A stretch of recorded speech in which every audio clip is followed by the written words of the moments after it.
For hundreds of millions of years, the oceans and seas have been some of the most dangerous places on Earth. Giant armored fish, monstrous sea scorpions, and terrifying sharks once ruled the depths. But at the end of the Permian, toxic gases and a big change in ocean temperatures caused widespread anoxia. The oceans ran out of oxygen, and 96% of all marine life died. The water, once filled with vicious predators, became eerily empty. For the first and only time in history, it was safer in the water than on land. Because on land, that's where the real nightmares were running around. Imagine stepping onto the barren, scorched earth of the late Permian. The air is thick with heat, and the land is cracked and lifeless. And you hear something in the distance, a deep, guttural growl. Then, out of the shadows, it appears Titanophonius, a name that literally means Titanic murderer. And trust us when we say it earned that name. This 13-foot-long killing machine was built like a tank, but moved like a wolf. It had a massive, crocodile-like skull filled with long, serrated teeth, perfect for tearing into flesh. And unlike the lumbering giants of its time, Titanophonius was fast. This thing was one of the apex predators of the Permian, stalking and brutally mauling anything that got in its way, from cow-sized reptiles to smaller predators that made the mistake of thinking they were at the top of the food chain. But the real nightmare? This thing was warm-blooded. That means it never had to slow down like the cold-blooded reptiles it hunted. While other creatures were sluggish in the morning chill, Titanophonius was already up and hunting. And when the midday sun turned the land into a prehistoric oven, it kept stalking, killing, and feasting, while its prey baked under the heat. To put it simply, if you were alive back then, you wouldn't have stood a chance. The Titanic murderer didn't just rule the Permian, it owned it. If you think saber-toothed cats were scary, then meet the original saber-toothed terror, Innostrancevia.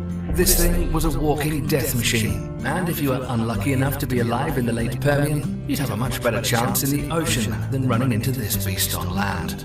Innostrancevia was a 10-foot-long predator with a skull nearly 3 feet long, which was mostly just jaws and massive knife-like fangs. And these weren't just for show.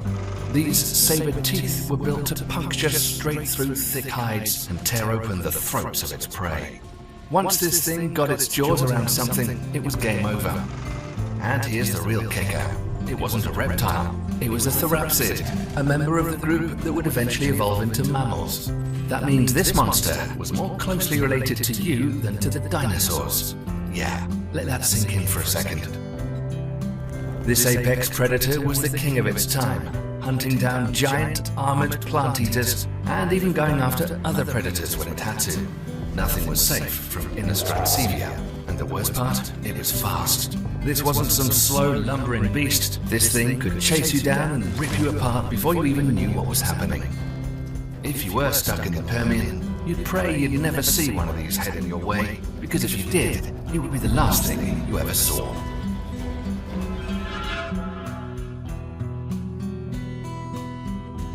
If there was ever a creature you'd never want to be trapped in a canyon with, it was Rubidgia. This monstrous predator was one of the last great killers of the Permian, and it did not mess around. Rubidgia was a powerful, stocky brute built for raw strength and bone-crushing bites. Its skull was thick and reinforced, designed to withstand the brutal struggles of a predator that routinely went head-to-head with some of the toughest animals of its time. Unlike the sleek, saber-toothed Innostrancevia, Rubidgia was all about brute force. When it locked its jaws onto something, it could crush through armor and bone like they were paper. And just like its Permian rivals, it wasn't a reptile. It belonged to the Gorgonopsids, a lineage of predators that were distant relatives of mammals. But that doesn't make it any less terrifying. This thing was a nightmare on 4 legs. At nearly 11 feet long, Rubidgia wasn't the biggest predator of its time, but it made up for that with sheer killing power.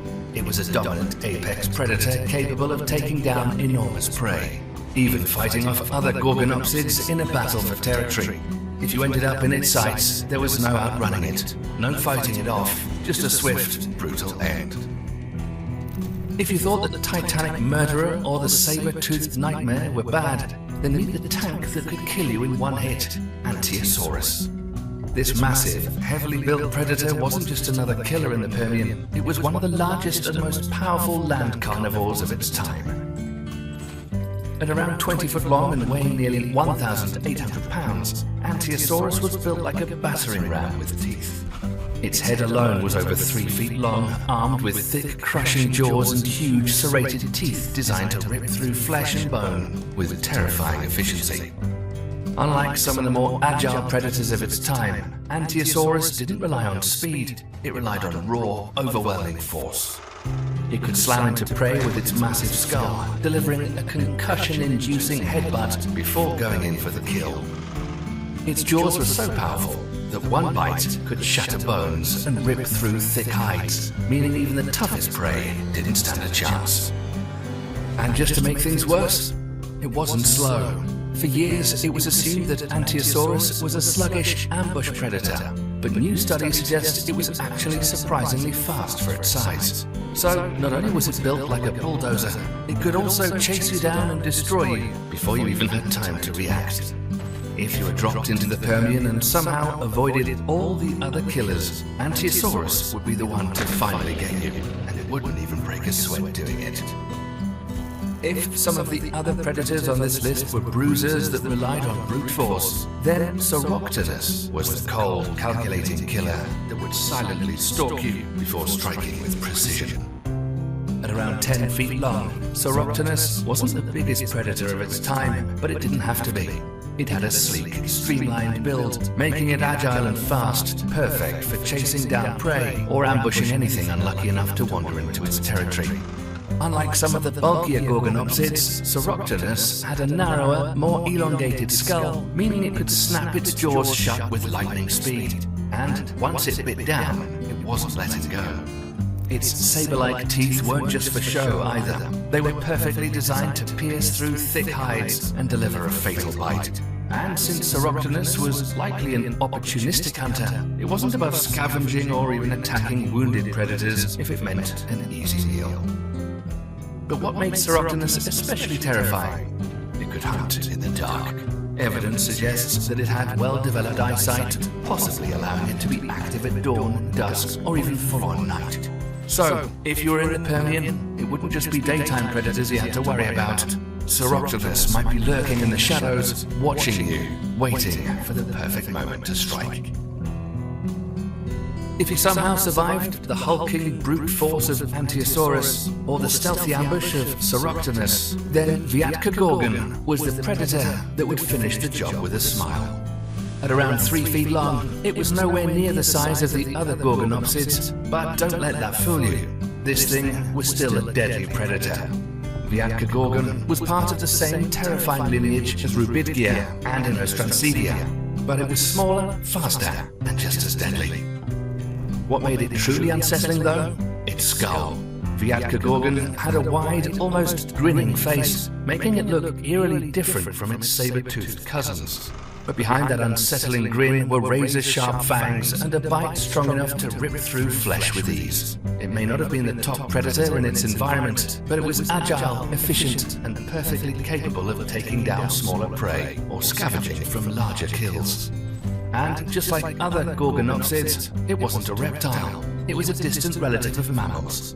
If you ever looked at a dog or a big cat and thought they looked intimidating, imagine one with long, serrated fangs, a reptilian body, and a skull that seemed permanently locked in a wicked grin. If you were wandering through the Permian wilderness at night, you wouldn't hear Viatkagorgon coming. You'd just see those teeth right before it took a bite out of you. Not every creature in the Permian was a bloodthirsty killer. Some were built to survive the killers. Enter Scutosaurus, a prehistoric walking fortress that looked like a reptilian battering ram. At around 8 feet long and weighing nearly 1,000 pounds, Scutosaurus wasn't just big, it was heavily armored. Its name literally means shield lizard, and for good reason. This beast was covered in thick, bony plates, giving it a near impenetrable defense against the deadly gorgonopsids that roamed its world. If something like Inostransevia or Rubidgia wanted to take it down, it was going to have to work for it. But Scutosaurus wasn't just some slow-moving, helpless tank. It had powerful legs, allowing it to move surprisingly fast for its size. And while it didn't have sharp teeth or claws, it did have a strong, thick skull that could be used for defensive headbutts. Imagine a giant prehistoric bulldog with armor. That's Scutosaurus. It spent most of its time trudging through the dry landscapes, searching for food. But make no mistake, if a predator made the mistake of attacking an adult Scutosaurus, it might end up with broken teeth instead of a meal. If Scutosaurus was a walking fortress, then Pyrrhiasaurus was its uglier, meaner cousin. This thing looked like a dinosaur mashed together with a toad and an armadillo, and somehow it worked.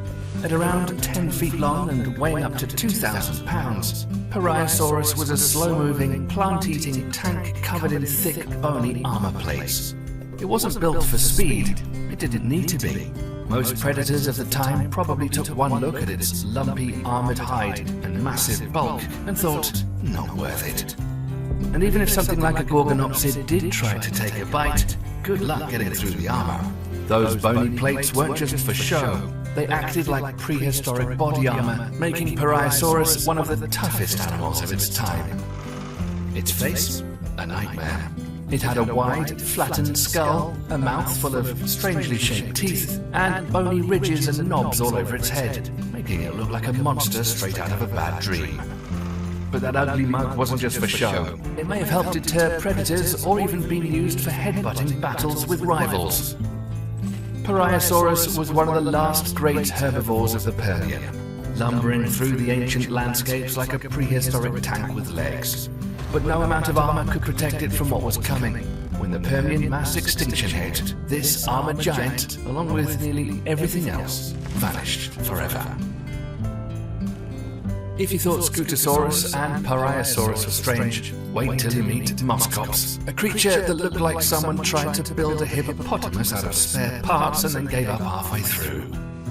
This 1,000-pound tank of muscle was one of the biggest plant-eaters of the late Permian, and it had one of the thickest skulls of any land animal of its time. And that wasn't just for show. Muscops was built for headbutting. It had a massive, reinforced skull perfect for smashing into rivals in brutal, bone-crushing battles. Imagine a pair of Muscops ramming their heads together, their thick skulls absorbing the impact like prehistoric football helmets. The winner got the best food, the best territory, and probably some bragging rights, if that was a thing in the Permian. But despite its tough exterior, Muscops was all about that plant-based life. It had big, crushing teeth designed to munch through vegetation, and it spent most of its time lumbering around, chomping on prehistoric ferns. The funny thing? Muscops wasn't just another dumb brute. Some researchers think it may have been smarter than the other plant eaters of its time, meaning it might have had basic problem-solving skills or even social behaviors. So if you were somehow thrown into the Permian, you wouldn't have to worry about Muscops hunting you down. But if you get too close, one wrong move, and this prehistoric battering ram might knock you into next week. If you thought Pyrrhiasaurus was a walking tank, meet Bradysaurus, an even bigger, slower, and uglier version of it. This massive herbivore, growing up to 12 feet long and weighing around 2,200 pounds, was one of the earliest and largest pyrrhiasaurs to ever roam the Permian. But speed? Forget about it. The name Bradysaurus literally means slow lizard, and it earned that name. This thing wasn't outrunning anything, but then again, it didn't need to. Its entire body was covered in thick, bony armor, making it a walking slab of prehistoric muscle and bone. If a gorgonopsid or Titanophonius wanted to take it down, it would have been like trying to chew through a suit of armor. Bradysaurus spent most of its time munching on ferns and other Permian plants, probably not caring much about the predators lurking around. Its skull was broad and heavily built, with a face that looked like it had been hit with a shovel one too many times. And just like its later relatives, it may have used that thick skull for headbutting contests with rivals. But while its armor could protect it from the deadliest land predators, nothing could protect it from the biggest disaster in Earth's history. When the Permian mass extinction wiped out over 90% of all life, Brontosaurus, along with all other pariasaurs, vanished forever.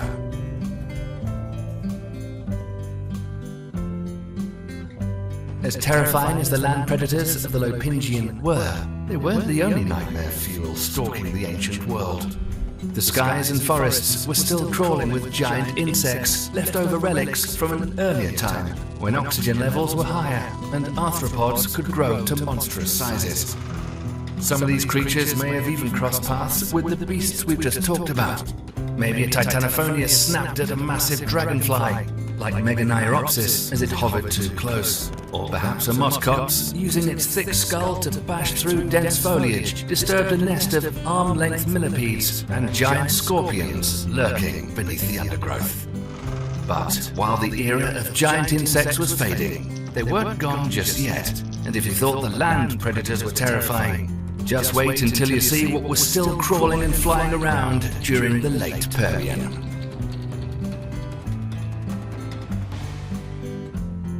If you were to find yourself in the jungles of the Carboniferous period, the first sensation you'd feel would likely be lightheadedness, a sense of dizziness, and dimmed vision. This would be due to the excessive oxygen levels, so abundant that even a small spark could ignite wet wood. Looking down, you'd likely see your feet sinking slightly into the swamp, which would be typical since high humidity and swampy environments were a hallmark of the Carboniferous. But the real spectacle would be happening above you, in the sky.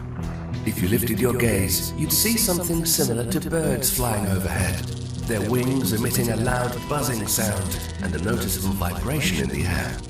These were giant prehistoric butterflies, known as Paleodictyoptera.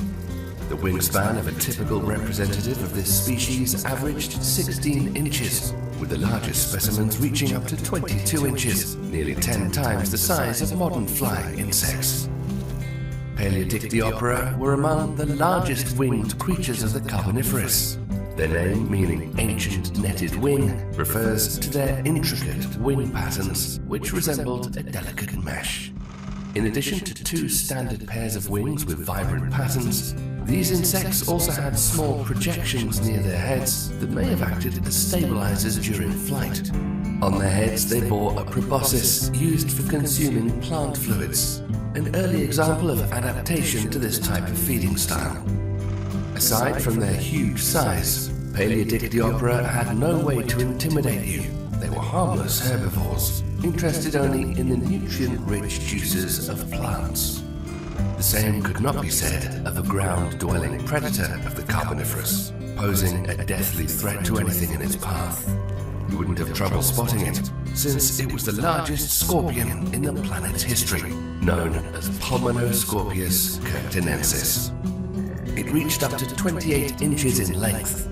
For reference, the largest modern scorpion, the emperor scorpion, barely grows to 8 inches.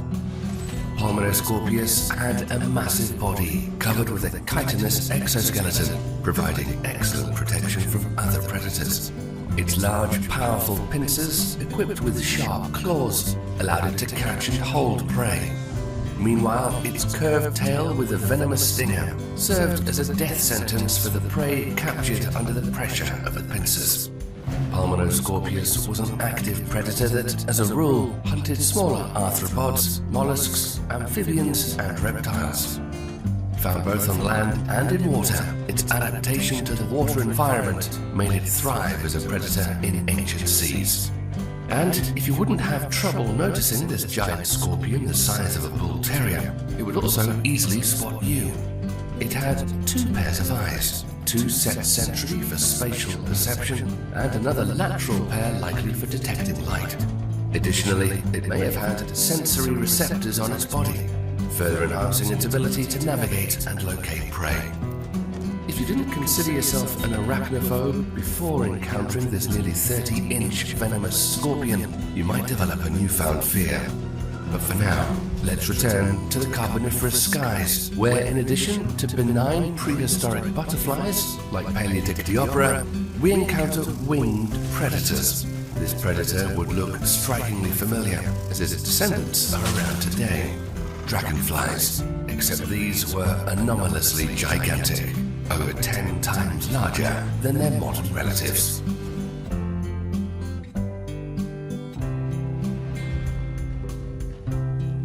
Meganora was one of the largest flying insects of all time.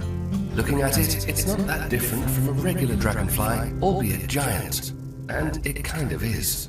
With a wingspan of 2.1 to 2.3 feet and a body length of up to 1.3 feet, they rivaled modern peregrine falcons in size.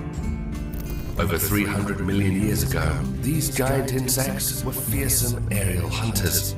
They held the title of apex predator of the Carboniferous skies until the end of the Permian period, when the first gliding reptiles emerged. And truly, their large, compound eyes, providing nearly 360-degree vision, allowed them to spot prey from above and below. Additionally, their strong legs, with spines for capturing prey, were features of very aggressive and dangerous predators. It's believed that their prey often included the aforementioned giant butterflies. Their adaptability to different environments allowed Meganora to employ a dual hunting strategy. They could perch at the proverbial watchtower, waiting to ambush potential prey, or actively pursue it in flight. Fast and agile predators, they excelled at sharp aerial maneuvers, deftly avoiding obstacles while chasing their targets. While giant dragonflies did not have formidable opponents in the air, living on land presented challenges even for the mighty Pulmonoscorpius, especially when faced with another colossal creature known as Arthroplora.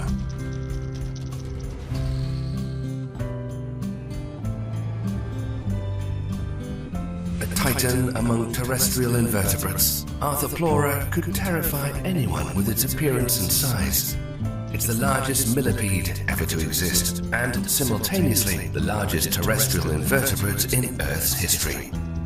The smallest members of this genus reached up to 12 inches in length, while the largest specimens reached an astonishing 8.5 feet and weighed 110 pounds. Compare this to the longest living millipede today, Archospyrostreptus gigas, which only grows to 13 inches. Their bodies consisted of 30 armored segments, each up to 1.6 feet wide, with a pair of legs under each segment. Like many arthropods, Arthroplora periodically shed its exoskeleton when it outgrew the protective outer shell. A new, stronger one would grow in its place. It's believed that Arthroplora had an extremely durable protective exoskeleton which could shield its encounters with predators. However, it's worth noting that such confrontations with other animals were very rare, since the Carboniferous period wasn't known for having many predators. Even giant scorpions would likely hesitate to attack a millipede several times its size. No fossil fragments have been found of the head and mouth parts of these giants, so the diet of the larger specimens remains uncertain. However, scientists speculate that these crawling manifestations of insectophobia likely fed on decaying plant matter and seeds. Presumably, young individuals were likely strictly vegetarian, while adults might have occasionally treated themselves to decaying meat or even preyed on small animals. But the unique nature of the Carboniferous jungle does not stop here. Among the swamps, another predator lurked in anticipation of small reptiles and amphibians. It looked like an unusually large spider, although it wasn't a true spider. It was a distant relative, a sea scorpion known as Megarachne.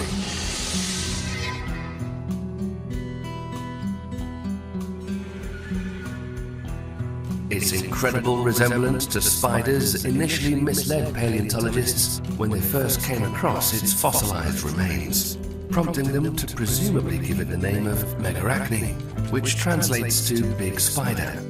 However, after some time, it became clear that Megarachne was a sea scorpion of a noteworthy size. Its body length reached 1.8 feet, and its unique structure allowed megarachni to feed using a method called sweep feeding. With paddle-like appendages, it would scrape through soft sediment in aquatic environments like swamps and rivers, capturing and consuming small invertebrates such as worms, insects, and smaller arthropods. Occasionally, it spoiled itself with terrestrial prey like reptiles and amphibians. However, the land animals were likely faster than the megarachni and were therefore less accessible prey. It appears that this sea scorpion would hide in a burrow or river, waiting for victims that came too close to its deadly lair. As for active hunting, its ancestor, Pterygotus, a giant sea scorpion that lived over 400 million years ago, fared much better. This species was not only more dynamic, but it was also larger than megarachni. Its length was almost comparable to the height of an average human, 5.2 feet. And if you think this arthropod is unusually large, that's only an illusion. Compared to the giant named Hippotopterus, Pterygotus takes a back seat. The length of the largest Hippotopterus specimens could reach 6 to 6.6 feet. They were likely record holders as the heaviest of their kind due to their broad and compact bodies. This giant's feeding method was not that different from that of its smaller relatives. It was still the same sweep feeding method, except their diet may have included larger reptiles and amphibians.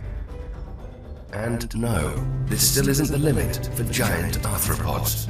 The largest representative of this kind can confidently be considered Jekyllopterus, which lived 400 million years ago. It reached a size of about 7.5 to 8.5 feet, making it one of the largest arthropods ever discovered. This giant's primary tools for defense and hunting were its claws. They could be approximately 1.4 feet long and were powerful enough to grab and easily crush their prey. However, such a large size did not equate to massive weight. Due to the simplicity of its anatomy, and despite having a length comparable to a car, the weight of a Jekyllopterus likely did not exceed 220 pounds. Not all creatures of the coniferous period were affected by the giant gene.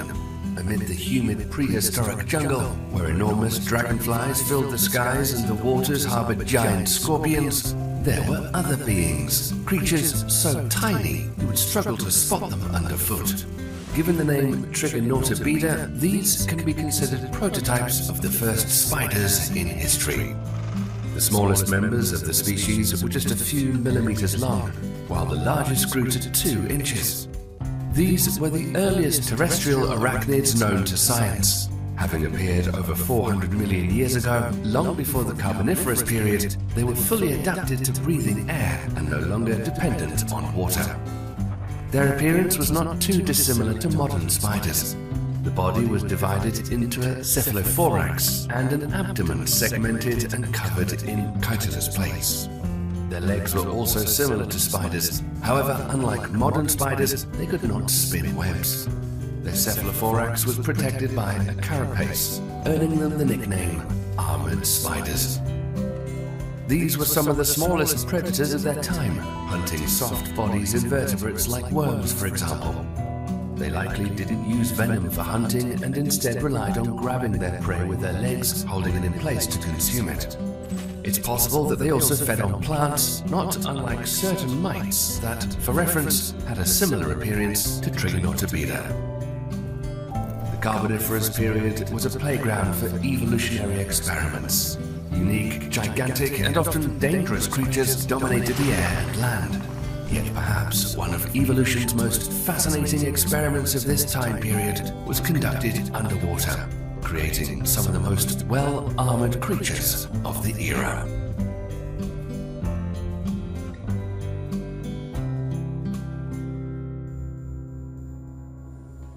Lepidocaleus was an ancient worm species that lived around 400 million years ago on the territory of modern Australia.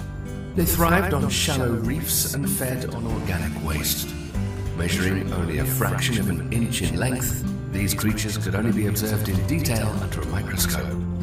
However, they have another, more memorable nickname, the Excalibur worm. This name, inspired by the legendary sword of King Arthur, was earned for good reason. Externally, they resembled heavily armored knights, covered in overlapping plates of calcite crystals that extended along their entire body. This armor provided extremely durable protection. Beneath the crystal layer was a light exoskeleton, similar to how knights wore chainmail beneath their armor. Additionally, the Excalibur worm could curl up into a ball, protecting its unarmored and therefore vulnerable body parts. The sharp edges of its crystalline armor made it even more formidable to potential enemies, as they would protrude outward when the worm curled up. Few creatures were capable of harming these armored worms. Biting through their crystalline shell was nearly impossible, and swallowing them was not a great option either. Evolution provided these worms with flawless defenses, but in the end, this came at a significant cost. Even this solid protection that guaranteed safety from predators had a downside. The heavy armor limited their mobility, making it difficult to search for food or disperse to new habitats. As a result, the Excalibur worm left no noteworthy descendants. Their ultimate extinction coincided with the mass extinction at the end of the Devonian period. Amphibians began to diversify, and reptiles evolved into forms much like modern-day lizards with a backbone, allowing them to live and move on land. These amphibians were also huge, and some species were predatory, resembling modern-day crocodiles, armed with sharp teeth and reaching lengths of almost 6 meters long. And like modern-day crocodiles and alligators, some evolved to have a thicker, scaly skin, which solved the problem of their bodies drying out if they were out of the water too long.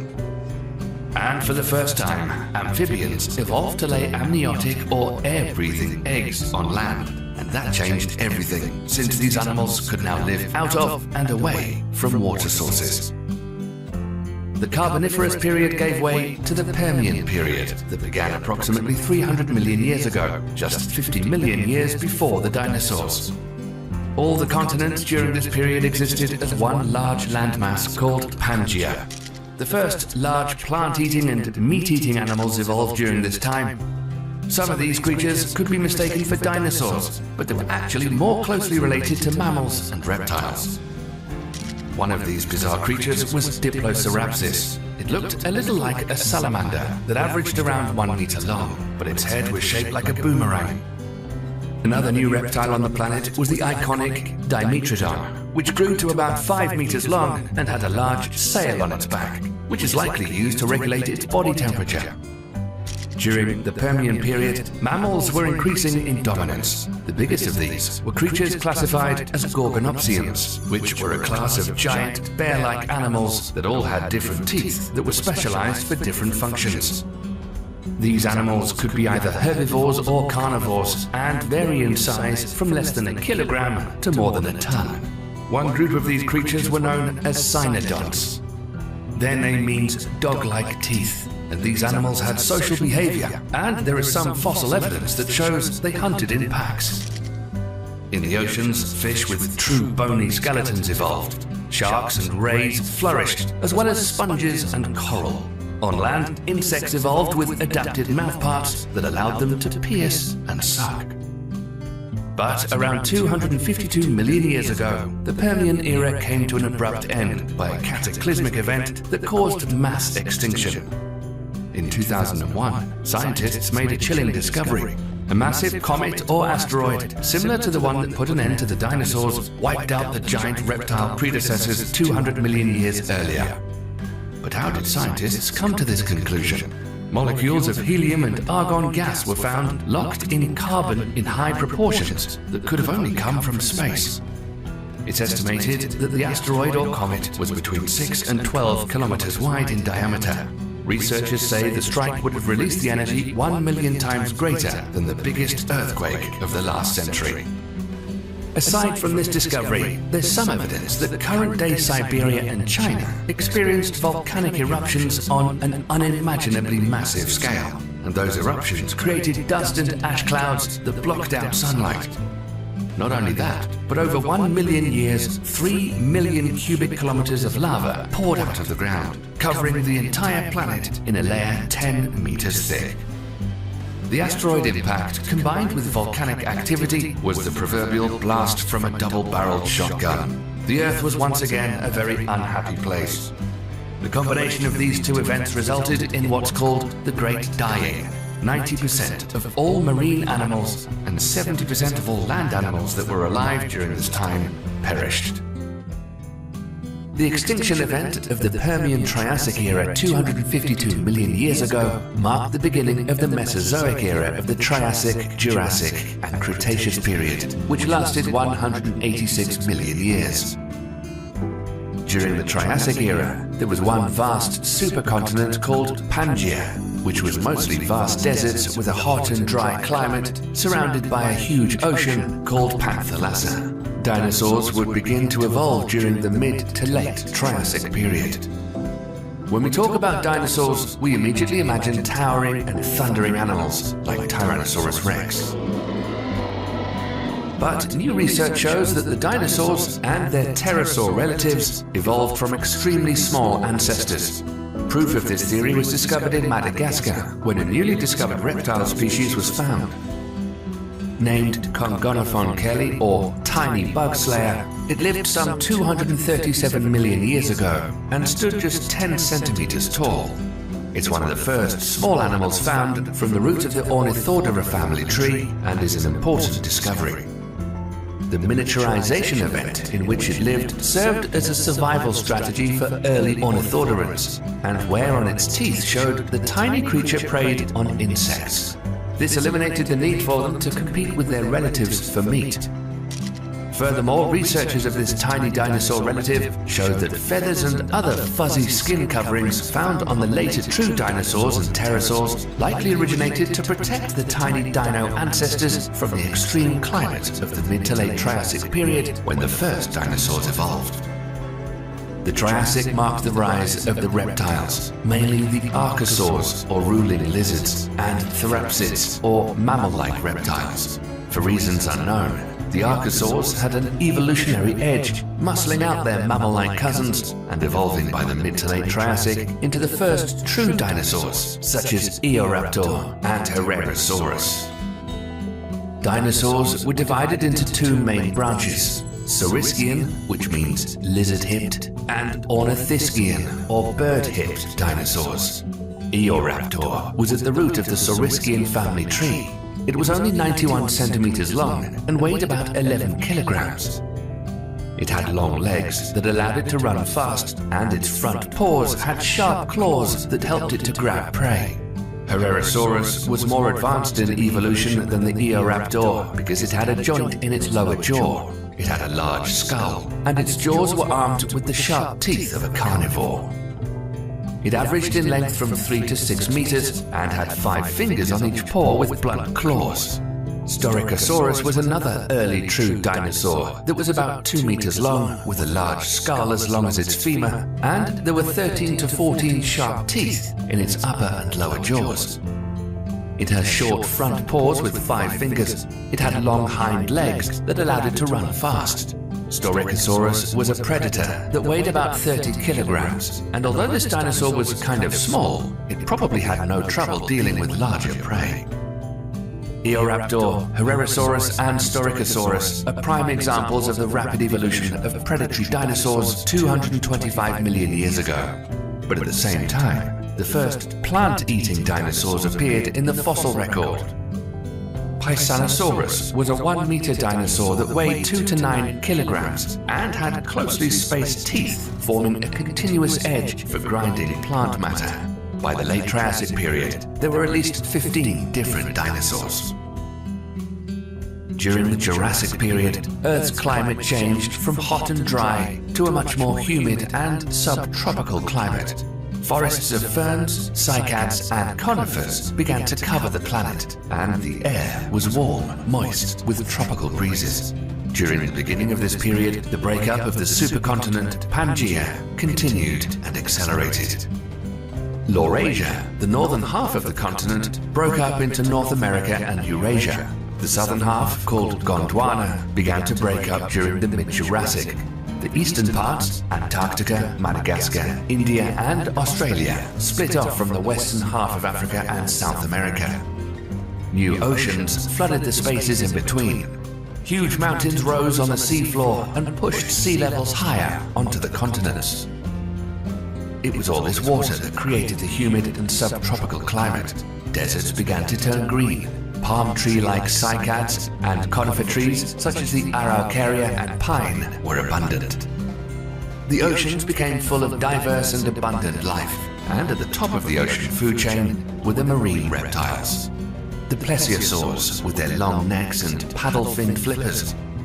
Among them were giant marine crocodiles, sharks and rays, ichthyosaurs, squid-like cephalopods, coil-shelled ammonites, sponges, snails and mollusks were abundant in the ancient oceans.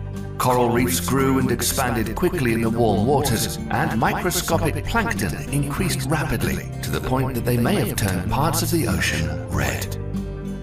The earliest known bird, Archaeopteryx, took to the skies in the late Jurassic, likely evolved from an early Coelosaurian dinosaur.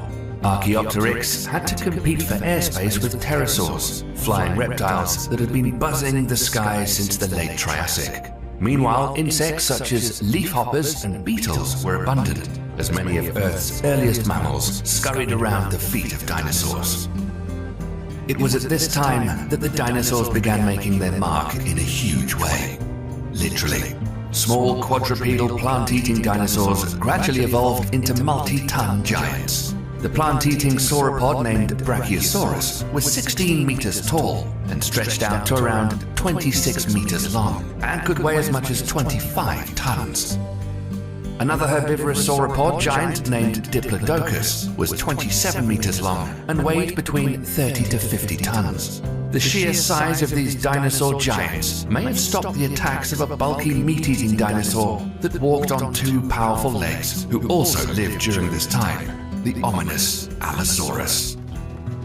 This huge carnivore ranged in size from 7 to 12 meters long, weighed nearly 2 tons, and had 16 sharp teeth in its upper and lower jaw. And like many predatory dinosaurs of the Mesozoic era, Allosaurus constantly grew, shed, and replaced its 3 to 4 inch teeth. And this dinosaur was fast. Models suggest that Allosaurus could run up to 34 kilometers per hour. Fossil evidence shows that Allosaurus preyed on Stegosaurus, and the plant-eating dinosaur fought back, punching holes right through Allosaurus's bones with its spiky clubbed tail. It could be why Stegosaurus had a pretty long run and survived all the way up to the late Cretaceous. But there were new predators that would come along that were as equally terrifying as the Allosaurus. The North American Tyrannosaurus rex could grow 12.5 meters long and weighed up to 8 to 10 tons, although now some say it might have weighed half of these estimates. But the T-Rex wasn't alone in the meat-eating dinosaur category. In fact, it was either outclassed or equal to 2 other sharp-toothed monsters. The South American Gigantosauros, which had the same type of build and weighed 9 tons, and the 10-ton Northern African Spinosaurus. Still, the T-Rex was a mean and nasty predator, if not downright unhygienic. Experts believe that shards of rotten bacteria-laden meat was constantly lodged in its closely packed teeth, which gave the animal a septic bite that would eventually be fatal to its wounded prey. Of course, this process would have taken at least several days or weeks, and another T-Rex would probably reap the rewards. Scientists examining the T-Rex skull determined it had the bite force of between 1,500 to 5,000 pounds per square inch and could take bites of flesh in the 225 kilogram range. But Tyrannosaurus rex, like Allosaurus, had problems with prey itself. It lived in the same region and time period as some armored plant-eating dinosaurs. One of the most iconic dinosaurs next to T-Rex has to be Triceratops, which means 3-horned face. All Triceratops had 3-horned skulls, two massive horns were above the eye socket, and one smaller horn was over the nose.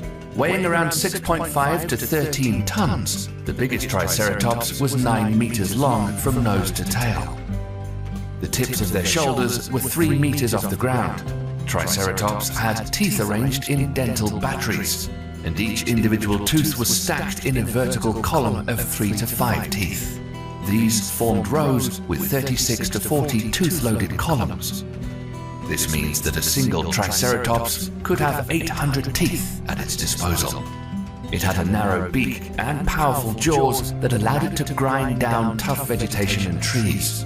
It's one of the last non-avian dinosaurs to evolve at the end of the Cretaceous. Ankylosaurus is another of the most famous armored dinosaurs.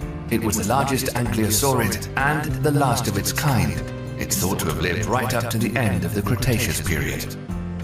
The body of Ankylosaurs was covered in bony plates. It had a beak and teeth and 4 horns that projected backwards from its head.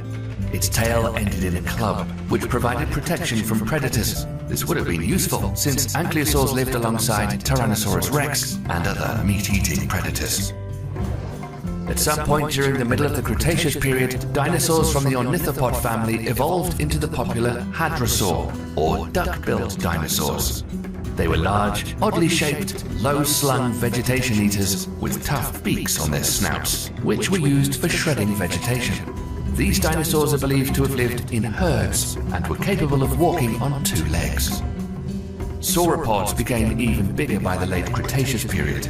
You may have thought that Brachiosaurus and Diplodocus were big, but by the time the late Cretaceous period rolled around, there was another dinosaur that existed, which could possibly be the biggest land animal that's ever walked the Earth. Argentinosaurus. This behemoth could be 30 to 40 meters in length and weighed between 50 and 100 tons. It was a member of the Titanosauria, the dominant group during the Cretaceous period, and was a herbivore like its earlier sauropod cousins. There was also a strange new breed of dinosaur that lived 20 million years before they all went extinct. They were called Pachycephalosaurus, or bone-headed dinosaurs, and have a bizarre-looking skull with horns on the snout and around the base of the skull. These could have been used to fight off the last of the big predators, or even to show dominance over their own species. Of course, there are more than 700 different dinosaurs that have been found so far, but not enough time to cover them all in one video. There are some dinosaurs that lived in the colder regions, when they were further south and within the Antarctic Circle during the Cretaceous. During this time, there could have been some snow and ice, and temperatures as low as -10 degrees Celsius during the 3-month-long dark winters. There were a variety of different dinosaurs living in this polar zone. In 2014, a skull section and upper and lower jaw bones were found of a miniature T-Rex called Nanoxaurus hogglandi. It's believed that many dinosaurs had feathers to protect them from the elements, and this tiny T-Rex cousin was about 6 meters long. It's now believed that all species of Tyrannosaurus rex had feathers to protect them from the elements, and Nanoxaurus was no different. Other dinosaurs like the horned and duck-billed dinosaurs, along with other small feathery predators, parrot-like oviraptors, and a small herbivore named Lielanosaura lived in the polar region as well. But their time would soon come to an end. Everyone talks about how dramatically the dinosaurs went extinct, but judging by the whopping 165 million years they survived, they might just be the most successful vertebrate animals to ever exist on planet Earth. In fact, some dinosaur relatives are still around on the planet today. Modern-day birds are, in fact, descendants of feathered dinosaurs, and you might be surprised to learn that crocodiles are the closest living relatives to birds, as they shared a common ancestor. The two groups are the only known survivors of the archosaurs. We all know what happened to the dinosaurs, and if you missed our video on the day the dinosaurs went extinct, we'll put a link in the description for you. Please let us know in the comments what you thought about the video, and tell us what you'd like to see next. Stay tuned for more cool videos, and thanks for watching.